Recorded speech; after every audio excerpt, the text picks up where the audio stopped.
Today we're diving deep into the story of a man who, well, basically a legend in the brutal free-for-all of 1990s Russia. He was a soldier who became a gangster, a phantom who faked his own death, and the absolute leader of one of the most violent criminal gangs the country had ever seen. This is the story of Sergey Butorin, better known in the underworld as Asya. All right, let's just jump right in with a quote that pretty much became the constitution for the Russian underworld in the 90s. It translates to, "If you don't kill, they will kill you."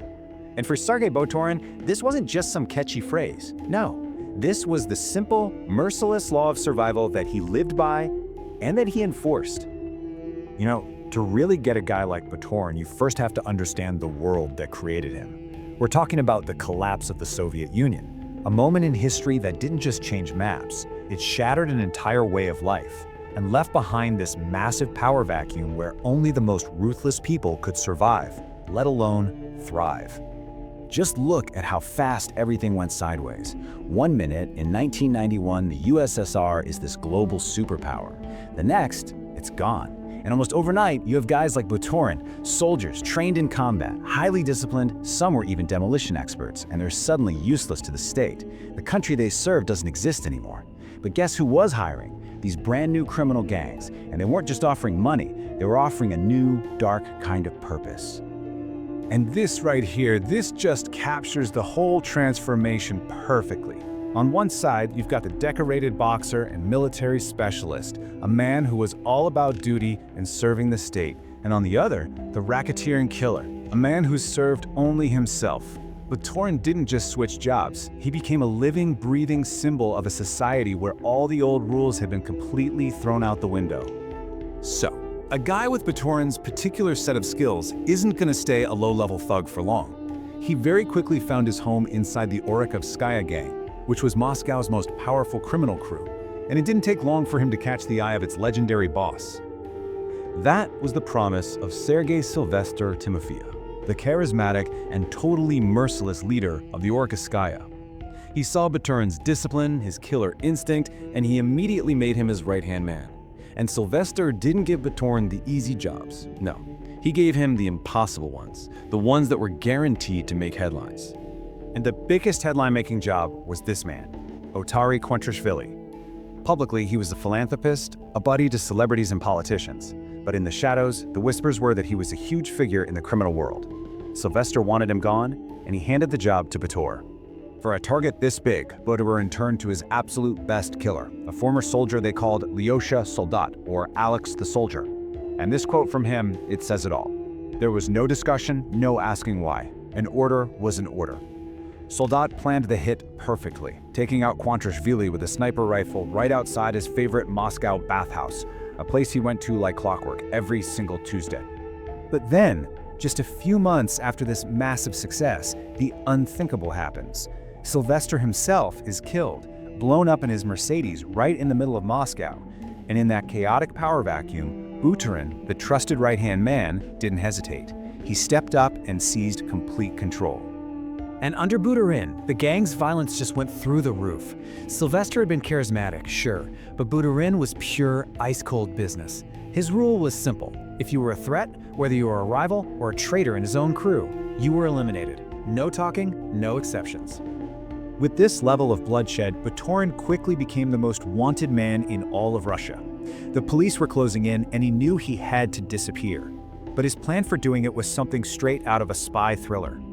So really, how does a man whose face is known to every cop in the country just vanish? You can't just lay low. You have to cease to exist. And Butorin's solution was as audacious as it was, well, kind of crazy.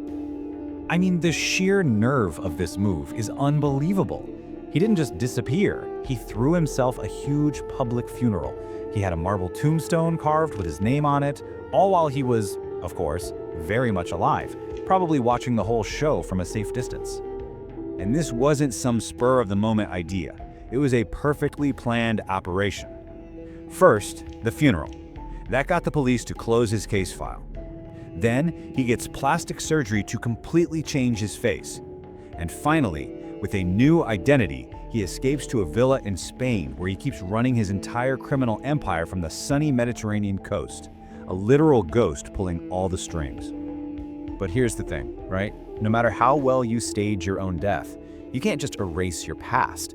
And Butorin's past was jam-packed with enemies who had very long memories and a serious thirst for revenge. His most dangerous rival by far was Alexander Sasha Solinik, another ghost from the underworld. This guy was a legendary hitman who had famously escaped from a high-security prison, and now he was also hiding out, living in a villa in Greece. Butorin already thought Solinik was the one who killed Sylvester, and he was about to find out that the legendary hitman was now coming for him. But Butorin was always one step ahead.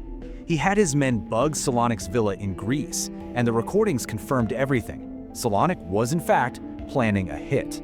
But before he could make his move, Butorin's crew struck first. The legendary killer was found strangled, his body just dumped near Athens. Even after Butorin was finally caught in Spain back in 2001, his reach was still terrifyingly long. Just think about this story. The key witness against him was a guy named Vladimir Stepanov, the man whose confession first put Butorin on the cops' radar way back in '94. So now, let's fast forward 17 years to 2011. Butorin's trial is wrapping up, and just days before the verdict, Stepanov is gunned down outside his home on his 50th birthday. The message was loud and clear. This table, man, it just lays out the brutal, final accounting of Butorin's world. His mentor, his targets, his biggest rivals, even the main witness against him, they all wound up dead. In this game, there are no happy retirements, only tombstones. Butorin is the only one on this list who's still alive, and he's going to spend the rest of his days locked in a cell. And in the end, even the tightest loyalties just completely fell apart. His best friend and bodyguard, Murat Polyansky, the very same guy who organized his fake funeral, he turned on him. Facing a life sentence, Polyansky cut a deal, testifying against Butorin to get a sentence reduced to 23 years. So from behind the walls of a maximum security prison, the man who lived his entire life by the code "kill or be killed" sent this message to his 3 sons. It was a plea for them to live an honest life, to leave the brutal legacy of the 90s in the past, a legacy that he himself had built with so much violence. And that leaves us with this one last big question. Was Sergey Butorin just a monster, a one-of-a-kind evil, or was he the inevitable result of his time and place? What you should really take away from this isn't just the story of one gangster. It's a stark reminder of how quickly the rules of society can just collapse, and the kind of men who are always waiting in the shadows, ready to build their own empires on top of the ruins.